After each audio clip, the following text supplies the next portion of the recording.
पैसा मिलता है तो वो तो भाई उनके पास तो चल अचल संपत्ति होगी, उसको हमको क्या लेना देना। लेकिन हमारे कार्यकर्ता यहाँ पदाधिकारियों में डाले क्या मिला, ये अपने विज्ञप्ति में जरूर जब एक दिन कर दिए हैं तो ये भी जारी कर दे कि इन नेताओं के यहाँ इतनी इतनी राशि जब्त की गई, क्योंकि छापा डालें आप, अधिकारियों के हम छापा डालें, है ना। तो उन अधिकारियों की भी सूची और उसके सामने चल अचल संपत्ति वो जरूर जारी करें। पीडी प्रताड़ना को लेकर आपने कोर्ट में जाने की बात कही, उसने कहा अभी तक पैसा आया वगैरह लगाए हैं, कोर्ट गए हैं, कोर्ट गए हैं ना जी। सर इसका प्रभाव क्या पड़ेगा? किसका? देखो जनता सबसे बड़ी अदालत जनता की अदालत है, और जनता देख रही है कि छत्तीसगढ़ में जो काम करने वाली सरकार है, जो राजस्व वृद्धि कर रही और लोगों को उसमें वितरण भी कर रहा है। चाहे राजीव गांधी किसान न्याय योजना हो, गोधन न्याय योजना हो, चाहे भूमि समिति न्याय योजना हो, चाहे बेरोजगारी भत्ता हो, चाहे सरकारी अधिकारी कर्मचारियों को ओल्ड पेंशन स्कीम लागू करने की बात हो, चाहे वो मितानिन है, आंगनबाड़ी कार्यकर्ता है, कोटवार है, पटेल है, सबके मानदेय वृद्धि भी कर रहे हैं। 65 प्रकार के लघु उपज के समर्थन में घोषित कर रहे हैं, उसकी खरीदने की व्यवस्था कर रहे हैं। पैसा है तभी कर रहे हैं ना। 15 साल में तो नहीं किया रमन सिंह जी ने। उसके बाद भी हमारी अर्थव्यवस्था बढ़िया है। कल ही मैंने बताया कि भाई आबकारी में 3900 करोड़ था, बढ़ के 6000 करोड़ हो गया। तो गड़बड़ कहाँ है? यदि उसमें 3900 करोड़ में कमी आती तब आप कहते हैं कि भ्रष्टाचार होता।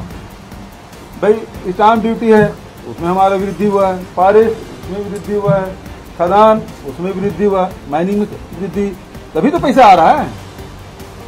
जो योजनाएं पिछले सरकार ने संचालित नहीं किया और उसके बाद हम संचालित करके किसानों के, मजदूरों के, आदिवासियों के, महिलाओं के, युवाओं के खाते में पैसा डाल रहे हैं। इसका मतलब यह है कि हमने वित्तीय प्रबंधन अच्छा किया और साथ साथ राजस्व में वृद्धि की, तभी तो पैसा वितरण हो पा रहा है। हम पिछले साल कर्ज भी नहीं लिए। भारतीय जनता पार्टी जितने राज्य हैं सब में देखो सब कर्जा लिए हैं, हजारों करोड़ के कर्जा लिए। हमारे छत्तीसगढ़ हमने कर्जा नहीं लिया। हमारा वित्तीय प्रबंधन भी ठीक रहा और आय में वृद्धि कैसे करें, लगातार मंत्रियों के साथ, अधिकारियों के साथ बैठ के हम योजना बनाए। अभी स्टाम्प ड्यूटी आप देख लें, पहले 1100 करोड़ था, आज बढ़ के कितना हो गया? 1700 करोड़ हो गया। जब कोरोना काल था 2 साल। रजिस्ट्री हमने क्या किया कि कलेक्टर गाइडलाइन से 30% कम कर दिया गया। छोटे भूखंडों की बिक्री छूट दे दी, रजिस्ट्रियाँ बढ़ गई, राज्य के राजस्व में वृद्धि हुई। तो यही तो नीति है, यही हम लोग रणनीति के तहत कैसे पैसा आए। अब गोबर से पैसा कमाने लगे। आज जो 5500 गौठान है अब हमको पैसा देना नहीं पड़ता, गौठान समिति के पास पैसा हो गया, उससे खरीद रहे हैं। तो ये वित्तीय व्यवस्था है जिसको हम लोग कर रहे हैं और जिसके कारण से लोगों की आय में वृद्धि हो रही है, राज्य के राजस्व में वृद्धि हो रही है। और रमन सिंह जी 15 साल में जितने वित्तीय संसाधन हैं उसको अपने मित्रों को बांटने का, चाहे खदान हो चाहे नान हो, सब में भ्रष्टाचार किया। उसके लोग बड़े होते गए, संपन्न होते गए, लोग यहाँ छत्तीसगढ़ के लोग गरीब होते गए। बात इतनी है। और इनको बर्दाश्त नहीं हो रहा है तो अब भारतीय जनता पार्टी सीधे लड़ नहीं पा रही, तो ईडी, आईटी ये सब लगा दिए, तो एजेंट की तरह काम कर रहे हैं। हम तो बता रहे हैं भाई, नान घोटाले में बताओ सीएम सर और सीएम मैडम कौन है, वो पैसा कहाँ गया।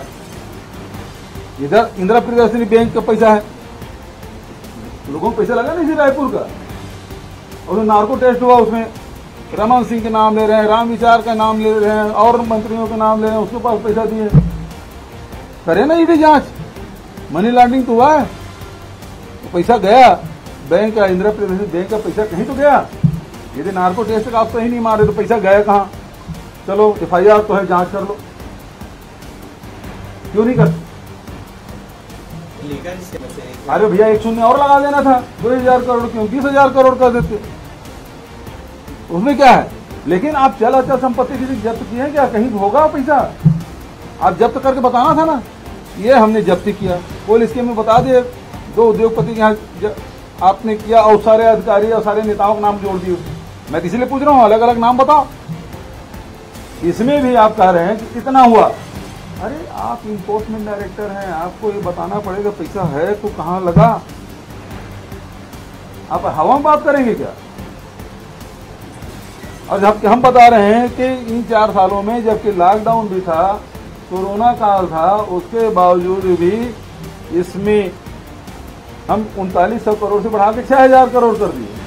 और उसमें जो आरोप पत्र जिसमें कोर्ट में पेश किया उसमें लिखा है ना कि वो राजस्व से हानि हुई। अब 1.5 गुना बढ़ गया, वो हानि है। इसको हानि बोलते हैं तो फिर कुछ कह नहीं सकते भाई। यदि 1.5 गुना वृद्धि हुई है, यदि वो हानि है तो लाभ किसको बोलेंगे आप?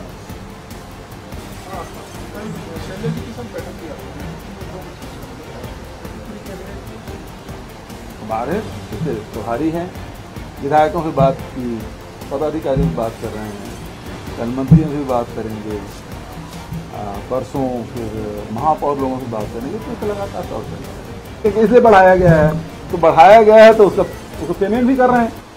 पेमेंट यही है कि जहाँ विरोधी दल के लोग बैठे हैं उसको सताओ, तो टारगेट दिया गया यहाँ से बढ़ाए 50 करोड़ की बात कर रहा हूँ। 221 भाई मैं ये कह रहा हूँ कि किसके किसके नाम से कितनी जब्ती हुई।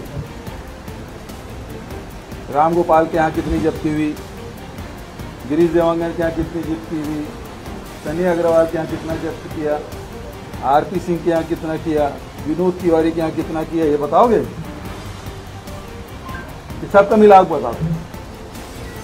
आप बताओ ना कि सूर्यकांत तिवारी के यहाँ कितना है, सौम्या चौरसिया के यहाँ कितना है, कि विष्णु के यहाँ कितना है, सुनील अग्रवाल के कितना है। जो व्यापारी हैं, उद्योगपति हैं, उसके हाथ मिलेगा पैसा। लेकिन हमारे कार्यकर्ता यहाँ डाले हो छापा, राम गोपाल गिरीश देवांगन से लेके विनोद तिवारी तक कितने कितने राशि आपने जब्त की, एक एक बताया ना। जब्ती जारी किया, उसका स्वागत करता हूँ। कम से कम मेरे बयान के बाद विज्ञप्ति जारी किया है। लेकिन ये तो बताएं कि विनोद तिवारी के घर, सनी अग्रवाल के यहाँ, आरपी सिंह के यहाँ, गिरीश देवांगन और राम गोपाल अग्रवाल के यहाँ कितने राशि? आपने एक ट्वीट भी किया है और कहा है कि भाजपा वाले जहाँ जहाँ चुनाव होता है ईडी और सीबीआई वगैरह को कहते हैं कि मुझे बचाने जरूर जरूर आना है। आप समझ सकते हो, उसके बारे में कुछ कहने की जरूरत नहीं। देखिए, रमन सिंह 15 साल सत्ता में रहे और आरबीआई ने 2019 में ये रिपोर्ट जारी करते हैं कि छत्तीसगढ़ में 40% लोग गरीबी रेखा के नीचे जीवन यापन कर रहे हैं। 15 साल तक के आप लूटते रहे, खसूटते रहे, लोगों को गरीब से और गरीब बनाते रहे और उनके जो कार्यकर्ता हैं भारतीय जनता पार्टी को सब मालदार होते गए, पैसा वाले होते गए। और हम लगातार ये बोल रहे हैं कि भाई इनके यहाँ छापा क्यों नहीं डालते?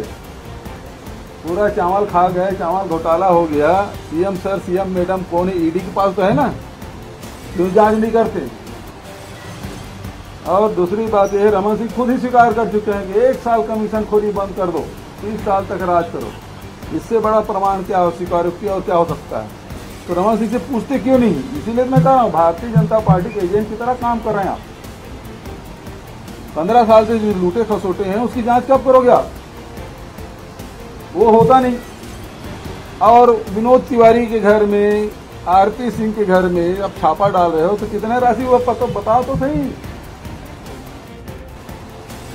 किसी व्यापारी उद्योगपति के छापा डालोगे तो पैसा मिलता है तो वो तो भाई उनके पास तो चल अचल संपत्ति होगी, उसको हमको क्या लेना देना। लेकिन हमारे कार्यकर्ता यहाँ पदाधिकारियों डाले हैं, क्या मिला? ये अपने विज्ञप्ति में जरूर जब एक दिन कर दिए हैं तो ये भी जारी कर दे कि इन नेताओं के यहाँ इतनी इतनी राशि जब्त की गई, क्योंकि छापा डालें आप, अधिकारियों में छापा डालें, है ना? तो उन अधिकारियों की भी सूची और उसके सामने चल अचल संपत्ति वो जरूर जारी करें। ईडी प्रताड़ना को लेकर आपने कोर्ट में जाने की बात कही, उसको लेकर अभी तक पैसा आया आदेश वगैरह?